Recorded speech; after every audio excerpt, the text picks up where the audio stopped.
오늘은 우리 맨델의 유전 법칙 두 번째 시간 분리의 법칙에 대해서 한번 배워보도록 하겠습니다. 자, 지난 시간에 배웠던 내용을 한번 간단하게 복습을 해볼게요. 우리 맨델이라는 아저씨가 완두를 이용해서 과연 유전이라는 현상이 어떻게 일어나는지에 대해서 연구를 했다라고 이야기했습니다. 그래서 여러분들 기억하셔야 될 게 일단 왜 완두를 선택했는지 에 대해서 이야기를 했고요. 그 다음에 첫 번째로 알아낸 게 우열의 원리였습니다. 그래서 우리가 순종의 다른 대립형질을 가진 두 순종을 이제 교배를 시켰을 때 거기에서 자손 1대에서 나오는 형질을 우리가 우성이라고 얘기를 했고요. 거기 1대에서 이제 관찰되지 않는 형질을 열성이라고 이야기를 했습니다.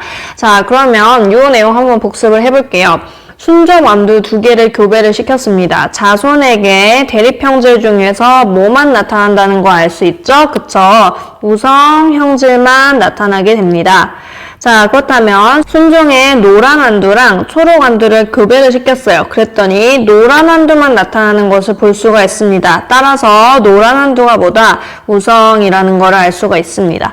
그 다음에 순종의 둥근 완두랑 순종의 주름진 완두를 교배를 시켰어요. 그랬더니 둥근 완두만 나타났대요. 그러면 둥근 완두가 뭐다? 우성이다 라는 얘기죠. 자, 여기에서 요 노랗거나 초록색 그리고 둥글거나 주름진 거 이게 바로 뭐를 의미한다고요? 대립형질이다 라고 이야기를 했습니다. 그래서 완두의 가장 큰 장점 중에 하나가 뚜렷한 대립형질을 가지고 있다는 게 특징이었죠. 자, 우리가 이렇게 시험을 했더니 맨델 아저씨가 궁금해졌어요. 자, 그렇다면 둥근 완두랑 둥근 완두를 교배시키면 둥근 완두만 나오지 않을까라고 생각했습니다. 왜냐?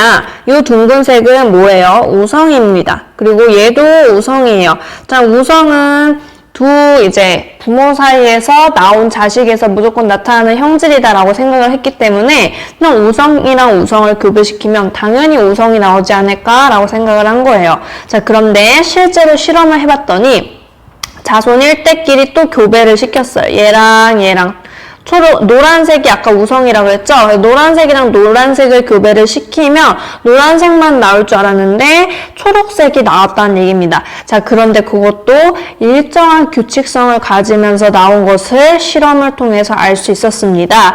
그래서 정리를 해보면 자, 자손 1대를 다시 자가수분했어요. 요거는 그 한 그루 안에서 이제 수정을 일으켰다는 얘기예요.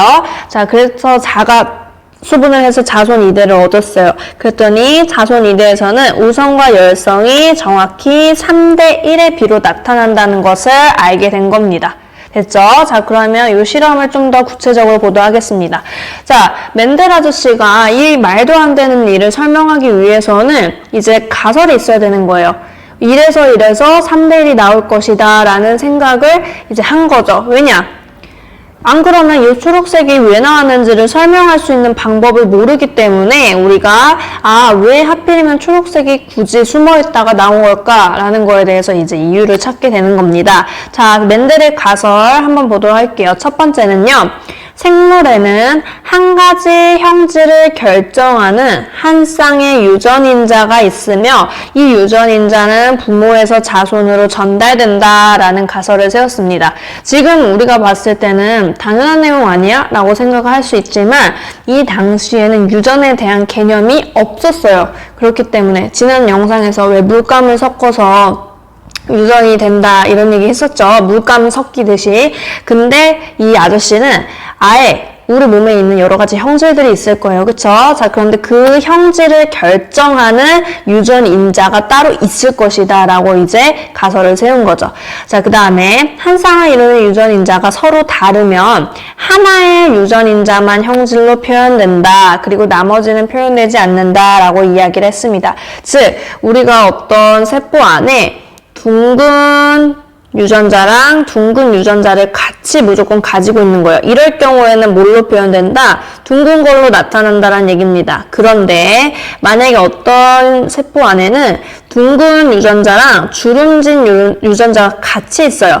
한 쌍이라 그랬으니까 얘네가 주름졌냐 그 모양에 대해서 결정하는 한 쌍의 유전인자인데 이 중에서 하나만 표현이 된다는 얘기입니다. 됐죠? 요렇게 아저씨가 가설을 세운 거예요. 자, 그 다음에 세 번째. 한 쌍을 이루는 유전인자는 생식세포 정자란 난자가 만들어질 때 각 생식세포로 나누어서 들어가고 그리고 그게 수정될 때 다시 쌍을 이룬다라고 가설을 세웠습니다. 굉장히 어마어마한 가설들이죠. 왜냐? 지금 우리가 배우고 있는 이 내용들이 모두 이 아저씨를 통해서 나오게 된 거니까요. 그쵸? 자, 그래서 이러한 가설들을 통해서 왜 여기에서 초록색이 띡 하고 나타났는지를 설명을 하게 된 겁니다. 자, 그러면 더 구체적으로 한번 보도록 할게요. 자, 우리가 이러한 법칙을 분리의 법칙이라고 이야기를 할 건데요. 쉽게 말해서 유전인자가 이제 따로따로 있고요. 그게 분리되어서 들어가서 다시 합쳐진다. 이렇게 생각을 하시면 되겠습니다. 자, 맨델이 가설에서 생각한 유전인자가 바로 뭐다? 유전자라는 개념이에요. 우리가 지금 배우고 있는 유전자 있죠? DNA 안에 들어있는 유전자가 이때 유전인자라고 이제 생각했던 게 지금 와서는 이제 유전자라는 개념으로 확실히 굳어졌습니다. 자, 완두씨의 노란색 유전자를 Y, 대문자 Y로 표시하고요. 초록색 유전자를 스몰 y로 표시를 합니다. 자, 여기에서 우리가 규칙을 배울 건데요. 일단 노란색은 영어로 얘기하면 옐로우예요. 그쵸? 자, 그래서 그 앞자리를 따와서 대문자 Y를 쓴 거예요. 자, 그러면 초록색은 영어로 쓰면 그린이죠, 여러분들. 그럼 얘 어떻게 해야 돼요? G라고 써야 될 것 같은데 그게 아니다라는 얘기죠. 자, 요거를 한번 보도록 하겠습니다. 유전 용어 정리. 요거는 여러분들 교과서에 나와 있나요? 한번 같이 선생님이랑 보도록 할게요. 일단 우리 대립형질을 나타내는 유전자를 대립유전자라고 이야기를 할 겁니다. 자, 그래서 형질은요, 선생님이 예시로 가지고 온 형질은 둥글거나 주름진 거예요. 이거는 선생님이 앞에서 계속 설명을 했기 때문에 그림으로도 보여드렸기 때문에 아마 알고 계실 겁니다. 자, 둥글다라는 형질이 있어요. 자, 그러면 얘를 우리가 영어로는 라운드라고 하기 때문에 얘 앞글자를 따서 라지 R을 이렇게 쓸 겁니다. 자, 그런데 둥글다에 반대되는 형질이 뭐죠? 주름진 거예요. 자, 주름지다 영어로 뭔지 아세요? 뭐 한번 검색을 해보세요. 자, 그런데 이 주름지다를 어떻게 영어로 표현을 할 거냐? 얘는 지금 둥근 거는 우성이에요, 여러분들. 그래서 얘를 기준으로 해서 이거랑 반대되는 형질은 우리 열성이죠. 그래서 정확히 대문자랑 소문자로 이제 나누게 되었습니다. 그래서 주름지다의 영어 알파벳을 따오는 게 아니라 이 둥글다에 대해서 반대되는 형질이죠. 그리고 얘는 열성이에요. 그렇기 때문에 우성인 요 알파벳의 스몰, 소문자로 이제 표기를 한다는 얘기입니다. 자, 그러면 아까 다시 돌아가서 노란색 유전자랑 초록색 유전자가 있어요. 자, 노란색과 초록색 중에 누가 나타났죠? 교배를 시키면 노란색이 나타났어요. 즉, 우리 노란색이 뭐다?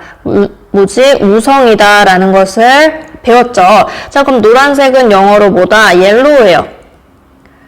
자, 그럼 이거 앞자리를 따와서 우성은 대문자 Y를 쓸 겁니다. 자, 그러면 초록색은 노란색이랑 비교했을 때 열성이기 때문에 얘를 초록색 그린을 쓰는 게 아니라 얘에 대한 소문자 스몰 y를 쓰겠다는 얘기입니다.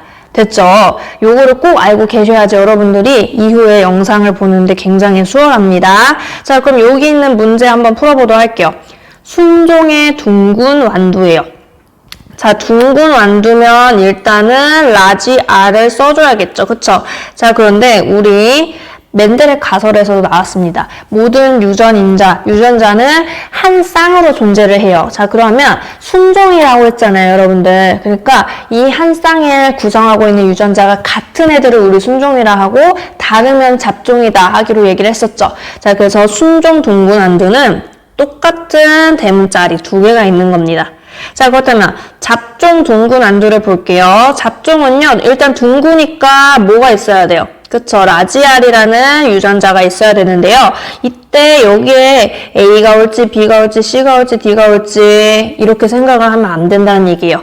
자, 우리가 둥글다는 유전자는 반대되는 게 뭐밖에 없죠? 주름지는 거밖에 없어요. 그렇기 때문에 얘가 잡종이 되려면 얘랑은 다른 애가 있어야 돼. 그 다른 애는 누구다? 스몰 r, 주름진 애다. 요거밖에 없다는 얘기입니다. 자, 그러면 이번에는 순종 주름진 완두예요. 주름진 거니까 스몰 r인데 순종이니까 요렇게 써주시면 되겠죠. 자, 그래서 우리가 이런 식으로 표현을 한 게 유전자형이라고 이야기를 할 겁니다. 자, 유전자형이고요. 자, 요게 이렇게 이제 나타나는 거. 실제로 얘가 가지고 있는 유전자는 이건데, 그래서 얘가 어떻게 발현이 되니, 어떻게 생겼니를 우리가 표현형이라고 얘기를 할 겁니다. 자, 그러면 요거 한번 이제 교과서에 있는 내용 본격적으로 정리를 해보도록 하겠습니다. 여기에다가 별표를 300억 개를 하세요, 여러분들. 여러분들이 백지에다가 그림을 그리실 수 있을 정도로 공부가 되셔야 되는 거예요. 자, 선생님이랑 한번 같이 그림을 그리면서 해보도록 하겠습니다. 자, 일단 먼저 우리 맨 처음 멘델의 첫 번째 실험부터 한번 결과를 정리를 해볼게요. 우리 노란 색깔 완두가 있었습니다. 그쵸? 다시 좀 크기를 키워서 노란 색깔 완두 있었고요. 그 다음에 이렇게 초록 색깔 완두가 있었습니다. 자, 그러면 이때 우리가 사용한 완두는 순종이었어요. 그쵸? 자, 그러면 얘는 어떻게 쓴다? 순종의 노란 완두예요. 자, 그리고 얘는 순종의 초록 완두가 되겠죠? 자, 그럼 이 친구들의 유전자형을 한번 써보도록 할게요. 노란색인데 노란색은 일단 우리 대문자 Y를 쓰기로 했는데 얘가 순종이니까 대문자 Y를 2개를 써줄 거고요. 초록색은 노란색에 대한 대립형질이에요. 그런데 열성이니까 얘는 G가 아니라 스몰 y를 쓴다라고 얘기했습니다. 근데 순종이기 때문에 스몰 y를 2개를 이렇게 써주면 되겠죠. 자, 얘네를 이제 교배를 시키면 누가 나온다? 무조건 그쵸, 노란 애가 나온다라고 얘기를 했습니다. 노란색을 그려볼게요. 자, 무조건 이렇게 노란색이 나오게 되고요. 이때 만들어진 친구는 어떻게 되느냐? 여기서부터 이제 멘붕이 오는 거예요, 여러분들. 자, 얘 왠지 이렇게 돼야 될 것 같죠? 그런데 우리가 엄마, 아빠한테는 각각의 생식세포를 받아서 이제 유전이 일어난다라고 얘기를 했습니다. 그리고 생식세포는 어떤 특징을 가지고 있죠? 유전자가 이제 염색체 수가 정확히 반으로 줄어든다라고 얘기했어요. 그래서 이 노란색 여기 이 노란 색깔 유전, 아니 노란 색깔 뭐라 하지? 이 완두에서 나오는 생식 세포에는요 정확히 뭐만 들어있다? 요거 하나만 들어있는 겁니다, 여러분들. 자, 그리고 초록 색깔 완두에서 나오는 생식 세포는요 여기 한쪽만 이렇게 들어오는 거예요. 자, 얘네가 지금 생식세포 안에 각각 1개씩 있고요. 요거 2개가 만났으니까 요렇게 써줘야 된다는 얘기입니다. 자, 그런데 우리가 이렇게 대문자랑 소문자 같이 있어요. 대문자는 우성, 소문자는 열성이라고 그랬죠. 자, 그러면 누가 겉으로 발현이 되느냐? 바로 대문자의 형질이 발현이 되는 겁니다. 그래서 얘는 같은 노란색이지만 어떻다? 알고 보면 유전자형이 다르다라는 거를 알 수가 있는 거예요. 됐죠? 자, 그래서 여기에서 나온 친구들을 우리가 자손 1대다 라고 이야기를 했었습니다. 맞죠? 자, 그 다음에 멘델 아저씨가 2번째로 했던 실험이 뭐냐? 요 자손 1대에 나온 애들을 같이 또 교배를 했어요. 잠깐만.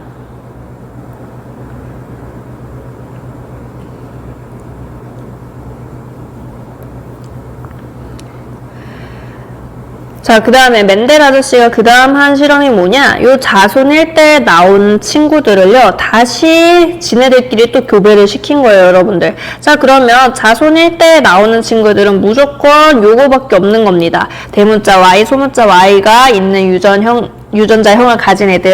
자, 얘네를 교배를 시켰더니 어떤 경우가 나오는지 한번 보도록 할게요. 자, 일단은 얘가 가질 수 있는 얘 첫 번째 애가 가질 수 있는 생식세포는 몇 개가 있죠, 여러분들? 그쵸?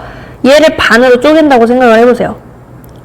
자, 얘가 지금 이렇게 반으로 쪼개질 거예요. 자, 그러면 생식세포가 뭐랑 뭐로 나눠질 수 있냐면, 첫 번째, 요게 그냥 나올 수가 있고요. 두 번째는 요걸로 나올 수가 있어요.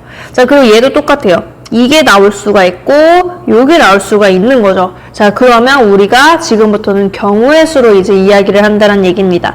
자, 선생님이 그림을 한번 그려볼게요. 자, 선생님 이렇게 그림을 그려보도록 하겠습니다. 선생님 도대체 이게 무슨 그림이에요? 한번 다시 뜯어서 볼게요. 자, 지금 보시면 자손 1대를 다시 교배를 시켰을 때 나올 수 있는 자식들의 경우의 수를 따질 건데요. 지금 우리가 생식세포 분열을 통해서 내가 원래 가지고 있던 이 유전자 라지 Y랑 스몰 y 중에서 하나씩만 나올 수가 있다라고 얘기했어요. 그래서 라지 Y가 나올 경우랑 스몰 y가 나올 경우를 각각을 생각하자라는 얘기입니다. 여기도 마찬가지예요. 그래서 이 양쪽에 두 개가 있는 겁니다. 자, 그러면 여러분들 하나씩 따져볼게요. 얘는 지금 라지 Y랑 라지 Y가 만났을 때 이렇게 생긴다라는 얘기입니다. 됐죠? 자, 그리고 여기 칸은요. 여기 칸은 라지 Y랑 스몰 y가 만나서 생겼다. 이렇게 써줄 수 있는 겁니다. 자, 그리고 여기 칸 한번 다시 보시면 여기 라지 Y랑 스몰 y가 만난 거예요. 그래서 이렇게 써줄 겁니다. 자, 그럼 마지막으로 여기 스몰 y랑 스몰 y가 이렇게 결합을 하겠죠? 자, 그럼 이런 경우가 있을 수 있다는 얘기예요. 자, 그래서 우리가 생식세포가 얘네는 지금 다 생식세포예요. 생식세포가 각각 라지 Y, 스몰 y가 있을 때 나올 수 있는 경우의 수는 총 4가지가 된다라는 얘기입니다. 자, 그럼 지금부터는 유전자형에 따른 표현형을 한번 살펴볼게요. 라지 Y, 라지 Y가 같이 있어요. 그러면 얘는 다 노란색밖에 없으니까 우성형질인 노란색이 그대로 나오게 될 겁니다. 됐죠? 자, 얘는요, 라지 Y랑 스몰 y랑 같이 있으면 누가 발현이 된다? 라지 Y가 발현이 될 거예요. 그래서 얘도 노란색이고요. 자, 얘도 똑같이 노란색이 될 겁니다. 자, 그런데 여기는 스몰 y예요, 여러분들. 자, 스몰 y는 초록색이라고 얘기를 했죠. 자, 그래서 여기는 초록색 유전자밖에 없으니까 초록색이 만들어지는 겁니다. 자, 그럼 정확히 어떻게 정리를 할 수가 있죠?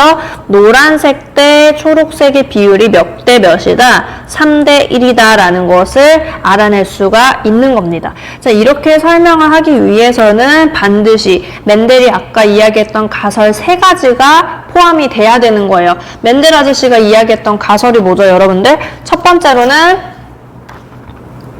일단은 한 가지 형질을 결정하는 유전인자가 있어야 된다는 얘기예요. 그래서 얘네가 지금 다 한 쌍씩 가지고 있는 거죠.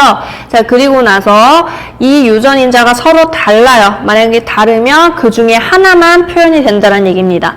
그리고 세 번째가 자, 한 쌍을 이루는 이 유전인자는요, 생식세포를 만들 때 절반씩 쪼개진다 라는 가설이 있었습니다. 그래서 이러한 가설 3가지를 통해서 이 법칙을 설명할 수가 있는 거고요. 그래서 우리가 이러한 법칙의 이름을 뭐라고 한다? 분리의 법칙이라고 이 이름을 붙여준 겁니다. 됐죠? 자, 그럼 아까 우리 그렸던 그림을요, 좀 더 멋있는 그림으로 다시 보시면요, 이렇게 정리를 할 수가 있는 겁니다.